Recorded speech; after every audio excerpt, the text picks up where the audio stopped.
자, 오늘 이 예수님 앞에 이 향유 옥합을 깨트린 이 여인의 이야기는 지금 마태복음과 우리 저기 곡에 나와 있지만 요한복음 또 오늘 마가복음 이렇게 세 복음서에서, 그러니까 네 복음서 중에 세 복음서에서 이렇게 나옵니다. 그만큼 복음서 기자들이 이 사건을 중요하게 여겼다는 거예요. 우리가 사복음서를 서로 대조해 보면은 어떠한 것은 공통적으로 다 들어가 있는 게 있고, 어떠한 것은 두 군데 복음 아니면 어떤 한 군데 복음, 이게 서로 편차가 있어요. 그러니까 우리는 이 향유 옥합을 깬 이 여인의 이 이야기, 이 사건은 그만큼 복음서 기자들이 중요하게 여겼기 때문에 마태복음에도 있고 또 마가복음에도 있고 요한복음에도 있는 것입니다. 자, 오늘 이 예수님께서 베다니 나병 환자 시몬의 집에 이제 계시는 그런 와중이었습니다. 예수님께서 이 집에 들르신 이유는 예수님께서 신방을 하시는 건지 아니면 그냥 쉬러 오시는 건지 그거는 모릅니다. 그러나 어쨌든 나병 환자 시몬의 집, 그러니까 시몬이라고 하는 사람이 그냥 사람이 아니라 어떠한 사람이냐? 나병 환자예요. 나병. 그러니까 문둥병자. 근데 이 시몬이라 하는 사람의 집에 계시면서 이제 식사를 하시는데 한 여인이 지금 나와서 그가 가지고 있는 그 향유, 나드 향유 한 옥합을 깨트려서 예수님의 머리에 부은 거예요. 다른 복음서에는 다리에 부었다 이런 것이 있습니다. 그러니까 지금 예수님에게 이 여인은 머리부터 발끝까지 전체를 다 부은 거예요. 그러니까 지금 300데나리온이 값이 나갈 정도면은 양이 적은 게 아닙니다. 조그만 게 아니라 굉장히 양이 많은 거예요. 근데 이 많은 거를 통째로 예수님에게 그분의 머리부터 그 머리에 부었으니 그 향유가 어떻게 됩니까? 자연히 몸 전체를 흘러 발끝까지 갔겠죠. 그만큼 예수님에게 이 여인은 자기의 가장 귀하게 여기는 것을 그냥 통째로 다 드린 거예요. 그런데 이제 여기서부터 어떠한 사건이 있습니까? 어떤 이들이 서로 붕괴하여, 여기서 어떤 이들은 분명히 예수님의 이제 제자들일 것입니다. 그냥 홀로 예수님이 가신 것이 아니라 분명히 제자들과 동행했을 테니까 어찌하여 향유를 이렇게 허비하느냐. 그래서 주석가들은 대체로 여기서 이 어떤 이들이 붕괴하는 중에 특별히 이 사람은 가룟 유다가 아마 가장 적합할 것이다 이렇게 이제 예측을 합니다. 자, 어찌하여 향유를 허비하느냐라고, 이 향유를 아깝지 않느냐, 그거를 좀 팔아서 가난한 자들에게 주면은 참 좋았을 텐데 아깝지 않느냐 하고 그 여자를 책망하는 거예요. 사실은 마땅히 칭찬해야 되는데 여자를 책망하는 거예요. 왜 책망합니까? 허비했다. 그것을 왜 좀 더 중요한 일에 쓸 수 있었는데 4절에 보니까 향유를 이렇게 허비하느냐, 아깝다. 그러니까 굉장히 참 이 여인에 대해서 붕괴한 자들은 예수님보다는 이 향유가 더 값어치 있었던 거예요. 그들에게는 예수님보다는 향유가 더 아마 값져 보였던 것입니다. 그러나 예수님은 여인을 칭찬했습니다. 여인을 나에게 좋은 일을 하였다. 예수님은 이 여인에 대해서 어떻게 합니까? 칭찬했습니다. 그리고 가장 중요한 건 뭐냐면은 이 여인은 진짜 아주 특별한 하나님의, 예수님의 칭찬을 받았어요. 9절에 내가 진정으로 너에게 말하니 온 세상에 복음이 선포되는 곳이면 어디에 있든지 이 여자가 행한 일도 말하여 이 여자를 기억하게 될 것이다. 성경에 나온 인물 중에 예수님에게 이러한 칭찬을 받은 인물은 없어요. 이 여인은 정말 하나님께서 기뻐하신 거예요. 그러니까 오죽하면 예수님께서 앞으로 복음이 전해지는 곳마다 이 여자가 행한 일을 기억하게 될 것이다.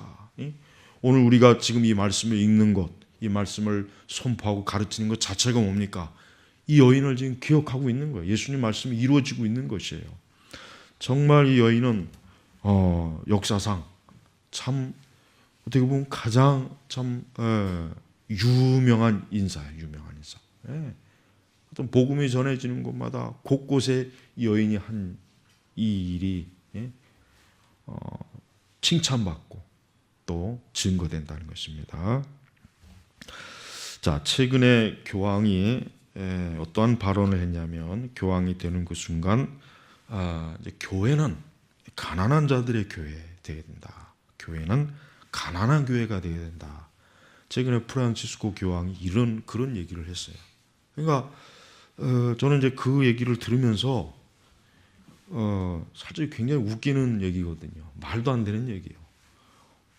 그러면은 그 교황청이 가지고 있는 그 많은 돈을 다 끄집어내 가지고 그 많은 보물들을 다 팔아서 그 베드로 성당부터 시작해가지고 몽땅 팔아가지고 가난한 자들을 줘야 되는 거 아니겠어요? 근데 가난한 자들의 교회가 돼야 된다. 가난한 교회가 돼야 된다. 이런 얘기를 해요. 사람들은 또 뭣도 모르고 또 그런 말에 굉장히 또 감동하잖아요. 그건 위선이에요, 위선. 그건 위선자의 말이 위선자. 그렇게 가난한 자들을 돕고 싶고 가난한 교회가 돼야 된다면은 천주교가 가지고 있는 돈이 얼마나 많습니까? 가톨릭이 가지고 있는 돈이 얼마나 많습니까? 그들이 가지고 있는 그 많은 역사적인 보물이 또 얼마나 많아요. 그거 다 팔면은 다 팔아가지고 가난한 자들에게 주면 되잖아요. 왜 그런 일은 안 하고 입으로만? 그러니까 자기들이 가지고 있는 돈은 눈꼽만치도 안 쓰면서 전부가 다 남의 돈으로 가난한 자들을 구제하는 이런 식의 그 위선. 하여튼 가톨릭은 온 세상에 모든 사람이 위선을 다 합친 것보다 100만 배는 더 많은 위선을 떠는 종교 집단이에요. 그렇게 가난한 교회, 가난한 자들의 교회가 되기 원한다면은 자기 것부터 다 팔아야죠. 그 베드로 성당 전체를 다 그냥 매각하면 얼마나 좋겠어요. 그것만 팔아도 뭐 아프리카에 있는 이 배고픈 아이들 다 먹이겠네요. 근데 여러분, 교회가 우리 개신교회도 그래요. 오래 전부터 가난한 자들을 위한 가난한 자들의 교회, 가난한 자들. 여러분, 교회는 가난한 자들을 위한 교회가 아니에요. 교회는 가난한 자들을 위한 말에 마치 무슨 교회인 것처럼 그렇게 막 떠들고, 특히 구제사에 가는 자들이 그런 얘기를 많이 하죠. 그렇지 않습니다. 교회는 가난하고 부유하고 모두를 위한 교회가 돼야 돼요. 모두를. 가난한 자들도 지옥 많이 갑니다. 가난한 자들은 죄 안 짓습니까? 가난한 자들은 지옥 더 많이 갑니다. 어떻게 보면. 교회는 가난한 자들의 교회가 되면 안 돼요. 모든 사람의 교회가 돼야 돼요. 모든 죄인들을 위한 교회가 돼야지. 특정 가난한 자, 특히 가난한 자들을 굉장히 유별나게 주장하는 사람들이 우리 한국에도 많아요. 한심한 사람들. 교회를 모르는 거예요. 교회가 뭔지도 모르는 거예요. 교회는 가난한 자들을 위한 교회가 되면 안 됩니다. 그러면 부유한 자들은 다 지옥 가라는 얘기예요? 부유한 자들은 다 교회 나오지 말고 다 지옥 가라는 얘기입니까? 물론 그런 의미로 그들이 말하는 건 아닌 건 알아요. 알지만 유독 특정 계층을 위한 교회가 되어야 된다는 것은 절대로 그건 있을 수 없는 거예요. 여기 보세요. 보니까 분개하여 향유를 허비하느냐 하면서 뭘 지금 들이댑니까? 가난한 자들을 위해서 이걸 팔아서 7절 가난한 자들은 그러니까 가난한 자들을 위해서 이걸 팔아서 5절이죠. 줄 수 있지 않겠느냐 하고 굉장히 가난한 자들을 위한 척해요. 그러나 그건 잘못된 것입니다. 교회는 가난한 자들을 위해서 있는 것이 아니라 예수 그리스도를 위해서 있는 것이에요. 예수님이 7절에 뭐라 하겠습니까? 가난한 자들은 항상 너희와 함께 있으나 그러니까 가난한 자들은 끊임이 없어요. 가난한 자들은 이 세상이 아무리 좋아져도 가난한 자들은 영원히 존재합니다. 그럼 예수님이 뭐라 그럽니까?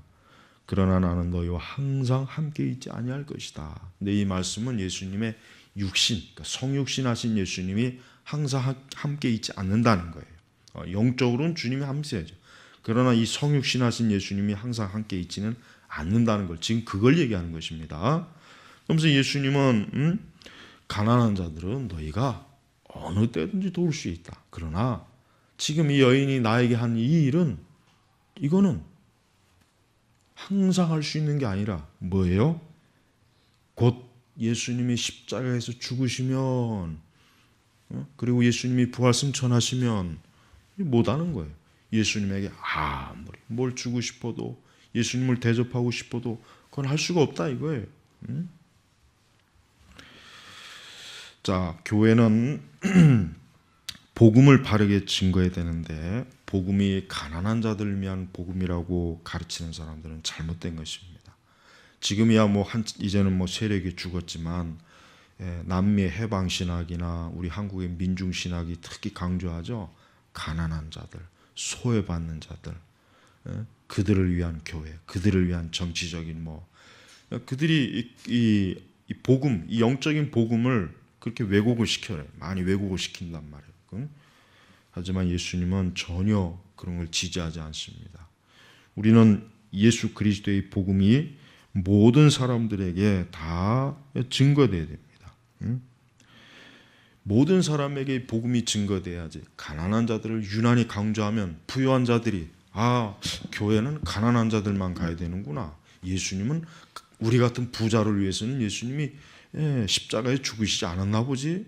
그렇게 오해하지 않겠습니까? 그러면 안 되죠.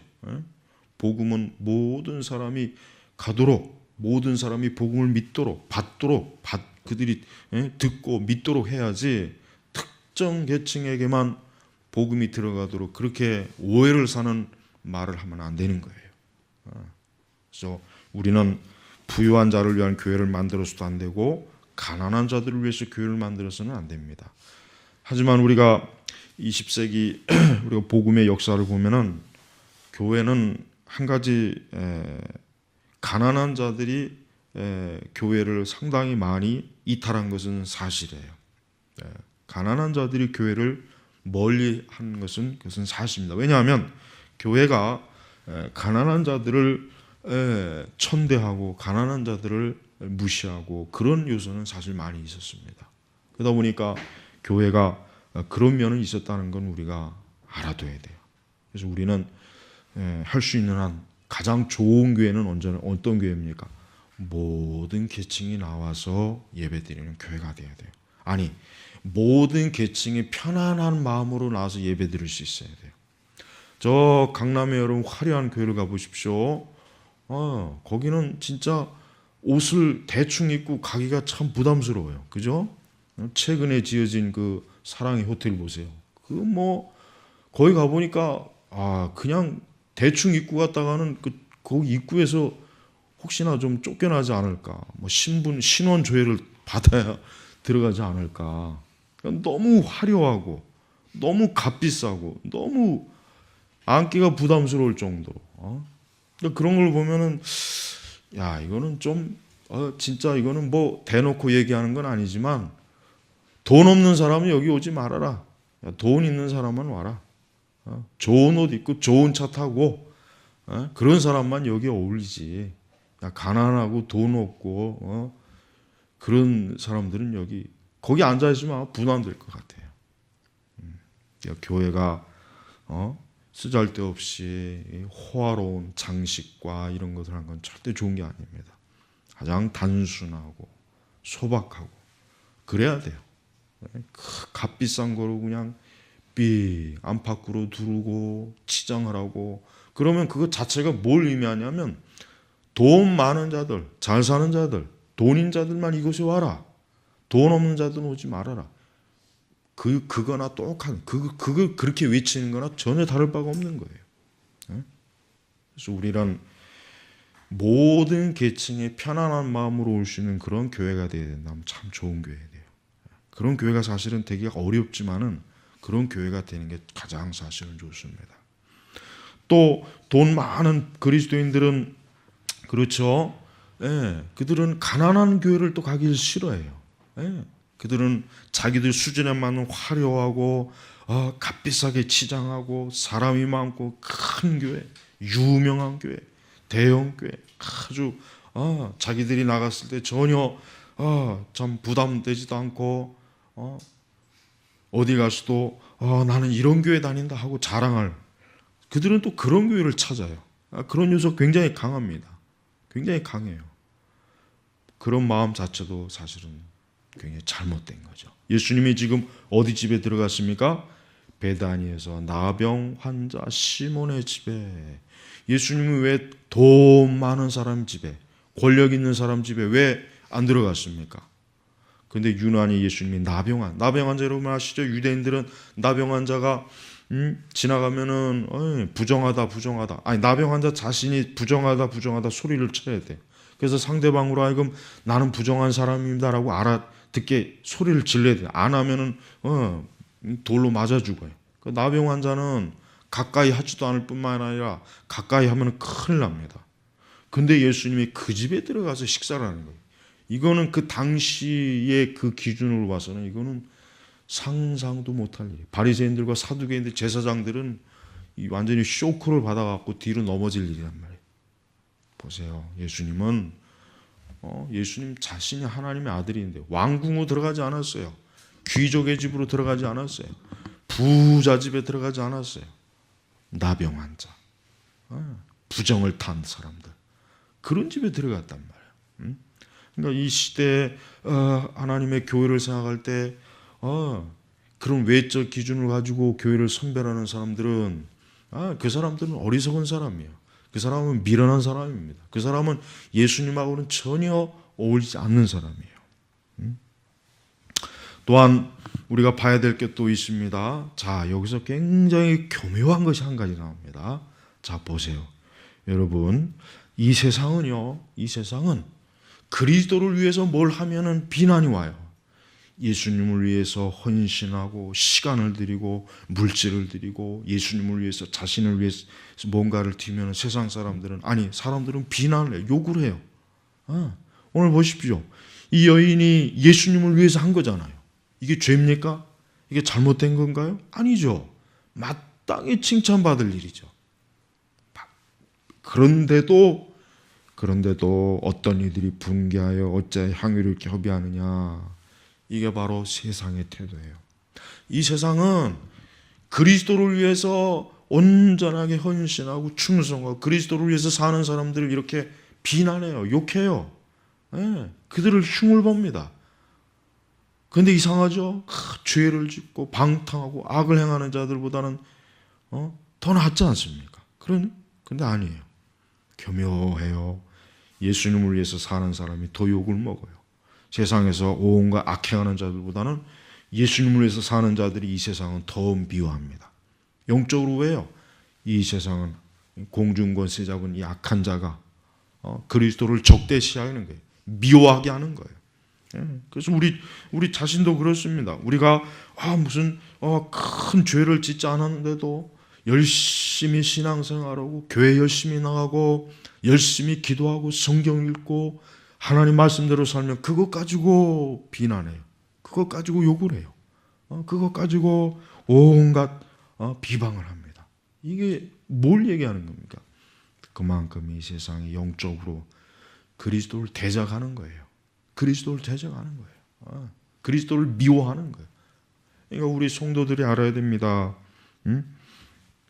우리가 정말 예수 그리스도를 위해서 살면은 세상 사람들로부터 칭찬을 받는 것보다는 비난과 비방을 받는 게 더 많다는 거예요.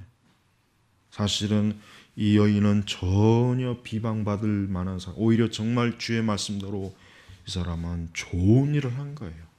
주님이 기뻐하시는 일을 한 거예요. 마땅히 칭찬했어야 돼요. 근데도 이 여인은 어때요? 비난을 받았어요. 비난. 그러니까 여러분, 우리가 그리스도를 위해서 온전한 헌신과 주님을 사랑하는 일에 있어서 우리가 혹 누가 나를 비방하고 비난한다 하더라도 낙심하면 안 돼요. 왜? 여기 벌써 이 말씀에도 이 여인이 벌써 먼저 이런 비난과 비방을 받았잖아요. 그러나 하나님의 영광을 위해서 사는 자들은 상급과 칭찬을 받습니다. 이 여인은 뭐랍니까? 6절에 그러나 예수께서 말씀하셨다. 이 여자를 가만두어라. 왜 너희가 이 여자를 괴롭게 하느냐? 왜 이 여자를 괴롭게 하느냐 이거예요. 이 여인이 순수한 마음을 가지고 나를 위해서 이렇게 귀하게 선한 일을 하는데 왜 너희가 이 여인을 비난하느냐? 왜 괴롭히냐 이거예요. 그러면서 나에게 좋은 일을 하였다. 나에게 좋은 일을 하였다. 여러분, 우리가 그리스도를 위해서 한 모든 귀한 일들은 이렇게 예수님의 칭찬을 받는 겁니다. 혹 사람의 칭찬과 인정을 받지 못해도 여러분 그것 때문에 시험이 들거나 낙심하지 말고 주님이 나를 칭찬하시고 주님이 나를 이 일로 인하여 크게 기뻐하실 것이다. 이런 마음을 가져야 돼요. 예수님에 대한 사랑을 표시한 이 여인은 주를 향한 사랑과 헌신, 자기의 모든 힘을 다한 거예요. 그러니까 이 여인은 자기가 생각하기에 자기가 가장 주님을 위해서 할 수 있는 가장 큰 것이 무엇인가 생각하면서 자기가 가지고 있는 이 향유 옥합을 깨어서 주님께 드린 겁니다. 그러니까 이 여인은 주님을 위해서 하나도 아까워하는 게 없어요. 아까워하는 것 절대 아까워하지 않습니다. 예수님이 바로 그 중심을 보신 거예요. 이 여인이 이 향유를 바쳐서 예수님에게 무슨 큰 축복을 기대해서 바친 게 아닙니다. 무슨 큰 뭔가를 기대한 것이 아니에요. 그냥 이 여인은 뭡니까? 자기의 죄를 용서하신 그리스도의 그 사랑, 그 은혜, 그 자체 그게 너무 기쁘고 감사한 거. 그것으로 만족한 거예요.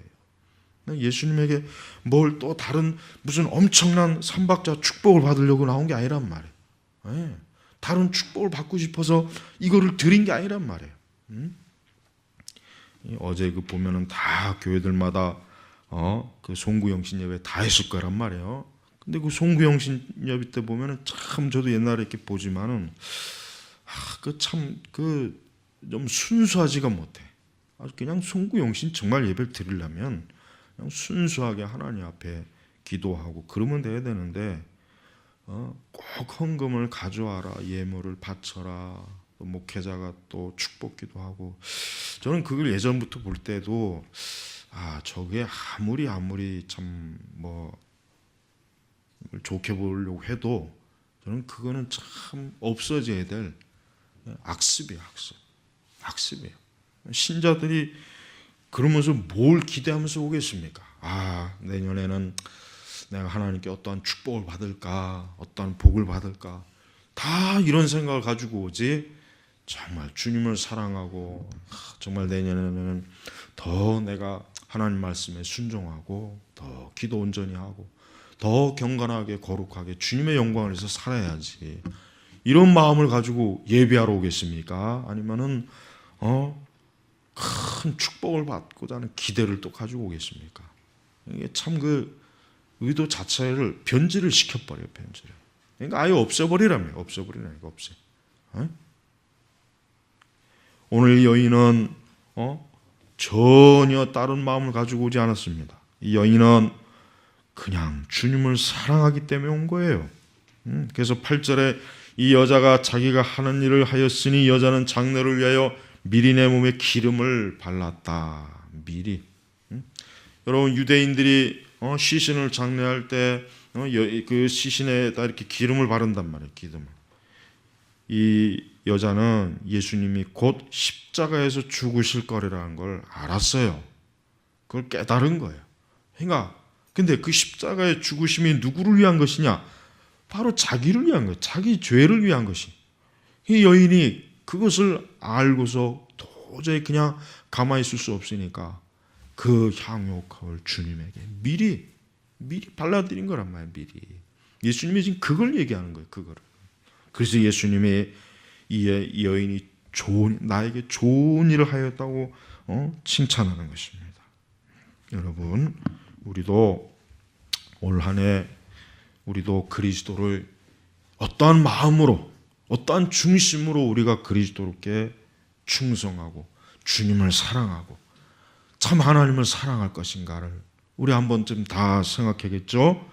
우리는 이 여인만큼만 한다면은 더 이상 아마 바랄 게 없을 것 같아요. 이 여인만큼만 한다면. 이 여인은 좋은 본을 보여줬어요. 그러니까 예수님께서 어디에서든지 이 여자가 행한 일도 말하여 이 여자를 기억하게 될 것이다. 왜 예수님께서 왜 이런 말씀하셨습니까? 어디에 가서나 세계 복음이 전파되는 모든 교회들마다 이 여인과 같이 주님을 참되게 사랑하고 참되게 주님을 섬기고 주님을 믿고 바로 그렇게 하라는 뜻으로 지금 예수님께서는 이 여인을 두고 교회가 기억하도록 한 것이란 말이에요. 이 세상과 자신의 정욕과 죄악을 위해서 힘쓰는 삶은 진짜 그 사람이야말로 허비하는 겁니다. 그런 삶이야말로 허비하는 거예요. 허비. 그러나 그리스도를 위해서 사는 것은 허비가 아닙니다. 그는 영원히 기억되는 거예요. 여러분 이 세상에서 주님을 믿지 아니하고 자신을 위해서 살거나 자신의 정욕과 죄악을 위해서 힘쓴 사람을 보십시오. 그 사람들은 하나님 앞에서 다 무익한 거예요. 다 자신의 삶을 허비한 거예요. 허비. 뭐 세상에서야 위대한 일을 했다고 상장을 주고 상패를 주고 뭐 상급을 주고 뭐 5만 가지 다 줄 수 있어요. 그러나 하나님 앞에서는 그런 거는 아무 가치가 없는 거예요. 정말 그리스도를 위해서 하나님을 위해서 사는 거예요. 우리가 위대한 선교사들과 우리 앞선 위대한 하나님의 종들, 하나님의 사람들을 보십시오. 그들이 무엇 때문에 그들이 살았습니까? 그리스도 때문에 산 거예요.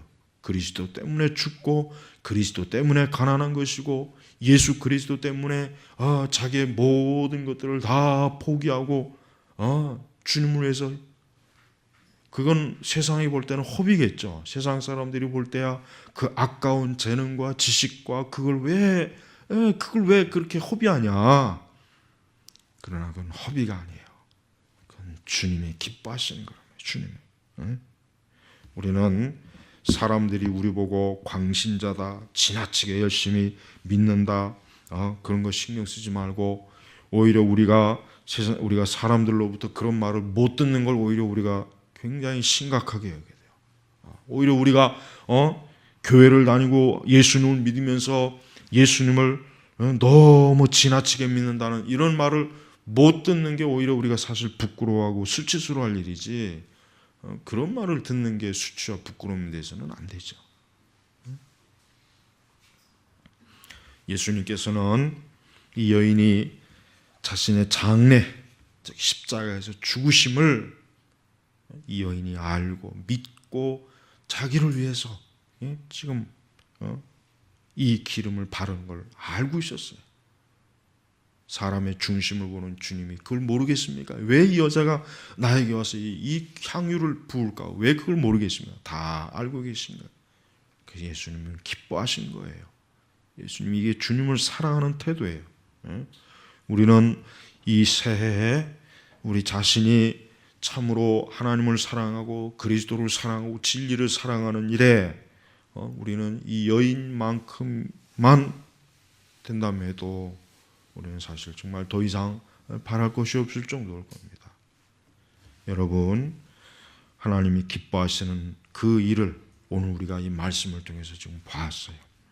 한 여인이 옥합을 깨뜨려서 주님을 위해서 이 주의 십자가의 그 죽으심을 알고 자기 죄를 위해서 예수님이 피 흘리시고 무덤에서 죽으시고 장사될 걸 아시고 미리 이 주님에게 와서 기름을 부은 이 여인의 이 태도가 하나님을 기쁘시게 한 겁니다. 그러니까 이 여자는 온 세상 복음이 선포되는 곳이면 어디에서든 이 여자가 행한 일도 말하여 이 여자를 기억하게 될 것이다.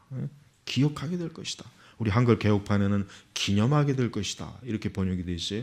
기념이나 기억이나. 예? 여러분 성경 전체 신구약 성경에서 이런 칭찬을 받은 저 일꾼이 없어요. 아브라함도 이런 말을 못 들었고 다윗도 이런 말을 못 들었고 심지어 바울 사도도 이런 말을 못 들었어요. 그러나 이 여자만큼은 하여튼 두고 이 여자가 행한 일이 하여튼 주님 오시는 그날까지 뭐 동양이든 서양이든 도시든 시골이든 어디든 간에 여자가 행한 일은 두고 하여튼 이 여자에 대한 칭찬, 이 여자가 한 선한 일, 이 여자가 주님께로부터 한 귀한 이 모든 것들을 기억하고 기념하게 될 거란 말이에요. 오늘 우리도 주의 하신 말씀을 지금 이 말씀이 지금 이루어지고 있는 것이에요. 여러분이 하나님을 기쁘시게 하고자 하는 마음의 중심을 올해도 갖고 또 더 하나님을 열정적으로 사랑하면서 주님을 위한 참된 그 구원의 은혜 감사하는 그러한 믿음의 삶, 그런 신앙을 굳게 가져야 될 이유가 바로 오늘 말씀에 지금 나와 있는 것입니다. 아무쪼록 이 거룩한 하나님의 이 기뻐하시는 이 일에 우리도 동참하는 그러한 주의 백성들이 되길 바랍니다. 기도하겠습니다. 아버지 하나님 감사합니다. 주 예수 그리스도를 깊이 온 마음과 중심을 다하여 사랑한 한 여인의 이 귀한 말씀을 오늘 저희가 지금 보고 하나님의 진리의 말씀의 은혜를 저희가 누립니다. 아버지 우리 자신도 우리 중심을 다하여서 이 세상을 사랑하지 말고 이 세대를 사랑하지 말고 예수 그리스도를 사랑하는데 주여 올 한 해 우리 선민교회 성도들이 열정적으로 달려가게 하여 주시옵소서. 감사하며 우리 주 예수님의 이름으로 기도 올렸습니다. 아멘.